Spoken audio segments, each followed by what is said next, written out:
नमस्कार बच्चों, जय हिंद। आज हम आप लोगों को पाठ 4 बूढ़ी काकी, जिनके लेखक हैं मुंशी प्रेमचंद, ये पढ़ाने जा रहे हैं। देखिए, ये कहानी जो है बड़ी भावनात्मक है और सीधा सीधा हमें हमारे समाज से, हमारे घर से, हमारे परिवार से जोड़ती है। देखिए, कहानी तो बहुत छोटी है लेकिन बहुत बड़ा मैसेज हमको दे करके जाती है। मात्र पाठ को पढ़ लेना, प्रश्नोत्तर याद करके परीक्षा दे देना, यही हमारा उद्देश्य नहीं है। हमारा उद्देश्य है कि पाठ्यक्रम में ये जो पुस्तकों में पाठ दिए गए हैं, ये जीवन में हमें दिशा प्रदान करते हैं। और कौन सी दिशा प्रदान करते हैं, ये मुख्य बात है। देखिए, कहानी मात्र इतनी है। बूढ़ी काकी, ये जो शीर्षक दिया मुंशी प्रेमचंद ने, बिल्कुल सार्थक है। प्रेमचंद जी के विषय में जैसा आप लोग जानते हैं कि ग्रामीण अंचल और सामाजिक परिवेश को उन्होंने बड़ी सुंदरता से उद्घाटित किया है। यहाँ पर एक व्यक्ति है जिसका नाम है बुद्धिराम और उसका पुत्र है सुखराम। बुद्धिराम की एक काकी है, बूढ़ी हो चुकी है। उनके पति का भी स्वर्गवास हो गया और उनके बच्चे भी बड़े हो करके मृत्यु को प्राप्त हो गए। कहने का तात्पर्य, उनका अब जीवन में कोई भी नहीं है। तो बुद्धिराम को वो अपनी सारी जायदाद दे देती हैं, इसी कारण से कि वो उनकी सेवा करेंगे और सेवा के साथ साथ उनका बुढ़ापा भी सुखपूर्वक कट जाएगा। जायदाद मिलने के बाद कुछ समय तक तो बुद्धिराम बहुत सेवा करते हैं, उनकी पत्नी भी बहुत सेवा करती है। लेकिन थोड़े ही समय बाद जायदाद मिलते ही वो अपना स्वरूप दिखाना शुरू कर देते हैं। समय पर उनको भोजन न देना और काफ़ी तकलीफें। वे अकेली अपने कमरे में पड़ी रहती हैं। लाडली उनकी पुत्री है बुद्धिराम की, जो बीच बीच में उनके पास जाती है और जाकर के काकी से बात किया करती है। उनके पास जाकर के छिप करके, भाई से छिप करके भोज्य वस्तुएं खाया करती है और काकी को भी खिलाया करती है। वही उनका मनोरंजन का एक साधन है। यहाँ पर बुद्धिराम के पुत्र का तिलक समारोह हुआ और उस समारोह में बहुत मेहमान आए और उन मेहमानों के आने के बाद तरह तरह के पकवान भी बने। लेकिन काकी को पूछने वाला कोई नहीं था।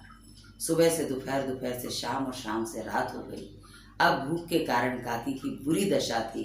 दोपहर में लाडली उनके पास पहुंची और जाकर के पूड़ी के कुछ टुकड़े उसने काकी को खिला दिए।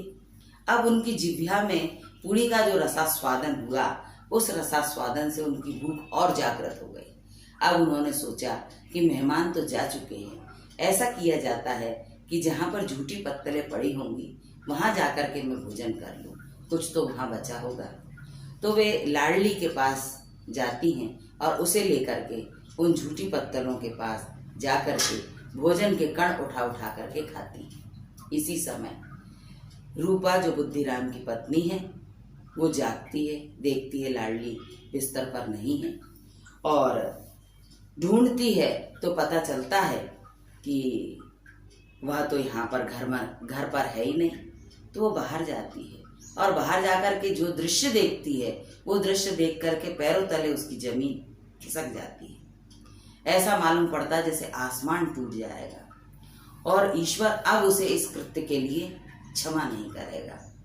दृश्य था कि लाडली पास में खड़ी है और बूढ़ी काकी भोजन के कुछ पदार्थ उठा उठा करके झूठी पत्तलों में से खा रही हैं और वो अपने रूपा देख करके मन ही मन अपने आप को धिक्कारने लगती है। जाकर के काकी से क्षमा याचना करती है और उन्हें घर में लेकर के आती है। यहाँ पर उसने बड़ा सुंदर थाल लगाया है भोजन का और काकी के समक्ष जब प्रस्तुत किया तो काकी को ऐसा मालूम पड़ता है जैसे आसमान में तारे उनके समक्ष इस थाली में उपस्थित हो गए हों। एक भूखे व्यक्ति को जब भोजन मिलता है तो उसे संसार की सारी वस्तुएं मिल गई, ऐसा जान पड़ता है। यहाँ पर काकी ने भरपेट भोजन किया। कहने का तात्पर्य यह है कि समाज में आज भी हमारे यहाँ ऐसे बुजुर्ग मौजूद हैं कि जिनको घर में एक कोना दे दिया जाता है और उस कोने में वो पड़े रहते हैं।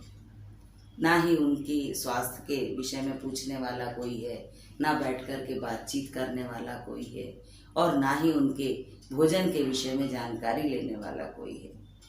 इस पाठ के माध्यम से हमें और आप लोगों को सजग होना चाहिए कि हमारे घर के जो बुजुर्ग हैं उन्हीं की हम देन हैं, और उनको और उनके विषय में ध्यान रखना हमारा पहला कर्तव्य है। अभी कुछ समय पहले शाला के बच्चों को लेकर के हम लोग वृद्धाश्रम गए थे। वृद्धाश्रम का जो दृश्य देखा बच्चों ने और उन बुजुर्गों के विषय में जब जाना तो जितने बच्चे थे सारे के सारे एक साथ रोने लगे। देखिए, कहने का मतलब एक ही है कि यहाँ पर काकी जो हैं ये अपनी अवस्था के प्रति बड़ी दयनीय स्थिति में हैं और मात्र लाडली का ही उनको स्नेह प्राप्त था। लेकिन अंत में जाकर के रूपा को भी इस बात का ज्ञान हुआ और उसने भी क्षमा मांग करके फिर से उनकी अच्छे प्रकार से सेवा करना शुरू कर दी। पाठ यहीं पर समाप्त होता है और इस पाठ के प्रश्नोत्तर आपको जैसे ही प्राप्त हों आप उनको कॉपी में लिखें, याद करें और मनन करें, चिंतन करें इस पाठ का कि हमको अपने परिवार में किस प्रकार से रहना चाहिए। धन्यवाद।